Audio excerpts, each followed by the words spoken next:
सोमनाथ सूर्यवंशी यांची मॅटर आज असताना इफेक्टिव्ह हिअरिंग ज्याला म्हणतो तसं असताना आज झालं.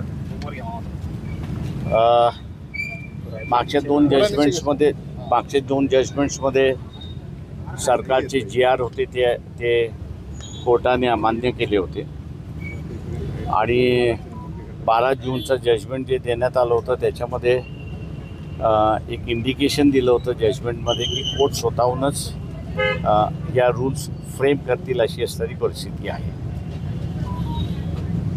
एक त्याच्यातला भाग म्हणून आहे असं मी त्या ठिकाणी मानतोय की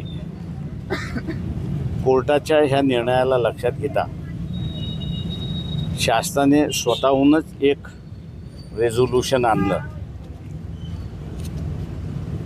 की ज्याला म्हणता येईल की ते असं म्हणतात आहेत की नियम कायदा करण्याची गरज नाही आहे, रेझोल्युशनवरती चालून जाईल.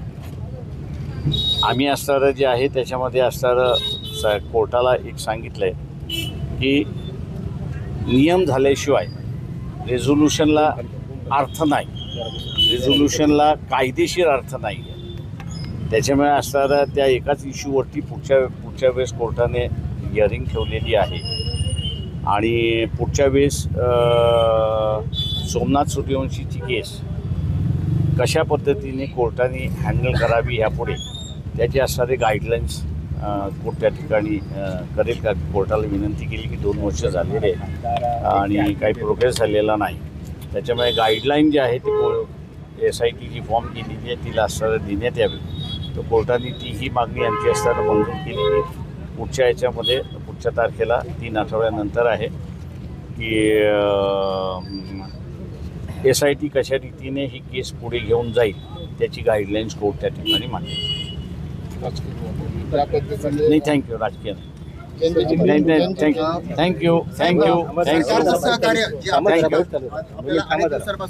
सरकारचं सहकार्य अपेक्षित आहे, मिळतंय ते सरकारकडून तर सहकार्य नाही. कोर्टाचा दंडा जसा लागतोय तसं 2-2 पावलं इंच लढू असं जसं आहे तसं 2-2 पावलं सरकार पुढे येत आहे.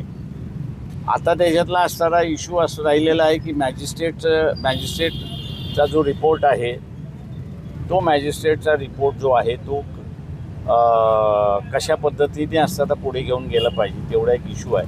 तर तो पुढच्या वेळेस असताना सॉर्ट आउट होईल असं मला वाटतं. No thank you sir, reservation thank you.